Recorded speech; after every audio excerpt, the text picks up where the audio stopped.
已经互掠去关6800多天的谢志宏，是毋是会当逆转死刑？这案件搁咧审理，法院会检视新事证，做出最后的判决。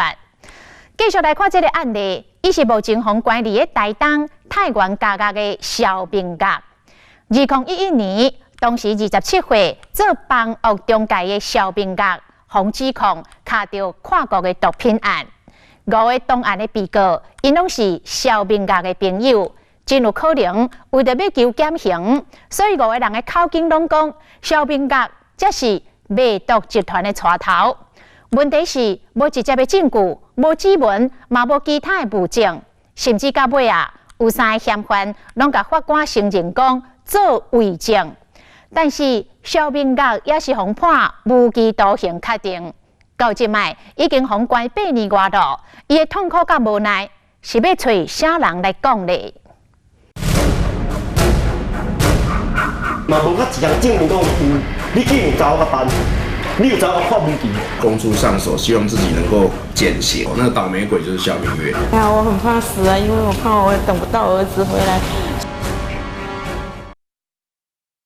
是我们痛苦，他们没办法理解。我每次跟他说快回去了，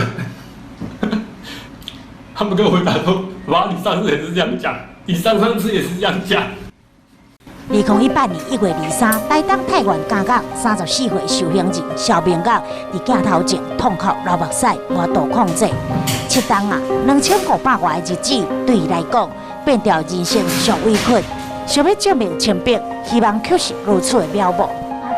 我第一次看到他的时候，他是一直在拍打玻璃，他是死命的一直敲玻璃，快要把那个玻璃敲破。 2011年是肖明甲的人生对咧地价的分界点，原本是一个超级房仲，厝住台中，月入10外万。但是27岁迄当，伊所莫名其妙被人指控是运毒集团的首脑，而且伫2013年1月183审定案被判无期徒刑。一次地院判给我理由，朋友应该是不会害你吧？2审的法官第一次遇到我，他就直接跟我讲：“小明月，你不要以为没有证据我就判不下去哦。” 定谳的时候，大家都晕倒了，真的晕倒了，都整个人都软下去，林农民都快要疯掉了，更何况是他。开庭的时候就一直快要撞墙，这样我都看了都好怕，他从来没有这样。回顾规件案情，国际贩毒集团成员宋凤华伫前拢出回时阵被警方逮捕，包括内面超出1级毒品海洛因。警方顺线抓到其他4名共犯宋文生、杨嘉玲、卢崇俊、甲郭德伟，其中郭德伟曾经是肖明甲做平时朋友，但想袂到一季的所讲的友情，煞伫1审期间，疑似国白菜换减刑，竟然向检察官加出肖明甲就是贩毒运动的朋友主谋。我一直觉得很奇怪，这样检察官你会相信？后来为什么那个说辞会一直改变？就是他们坐穷车，从那个看守所到那个法庭。 他们坐穷车是坐同一辆，他们不是5个人坐5辆，他们是5个人坐1辆，他们能够在里面沟通。我猜啊，原来是这样，难怪他们起初讲的完全都不一样。5个证人里面已经有3个证人都说，他们当初是因为《毒品危害防治条例》第17条要公诉上手，希望自己能够减刑。那个坐囚车出来的时候，他就编造这样的一个故事，然后那个上手那个倒霉鬼就是肖明月。 伤害的是运毒包裹店面，无肖明甲的指纹。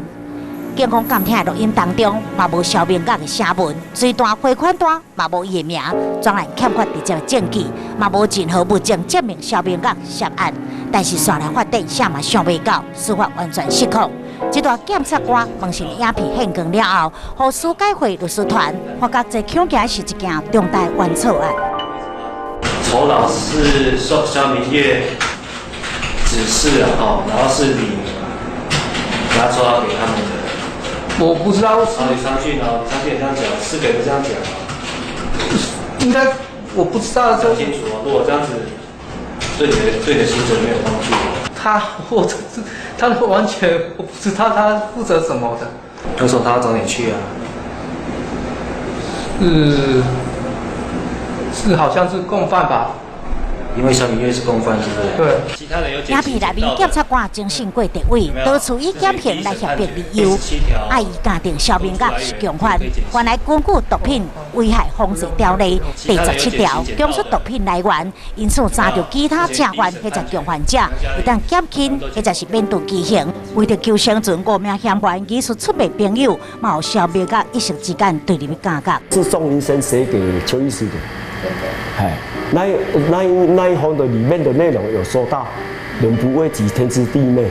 葛哲伟他说，其实肖明烈根本没有参与走私，是梁嘉玲和承办检察官叫我讲成肖明烈的，他们告诉我这样才能减刑。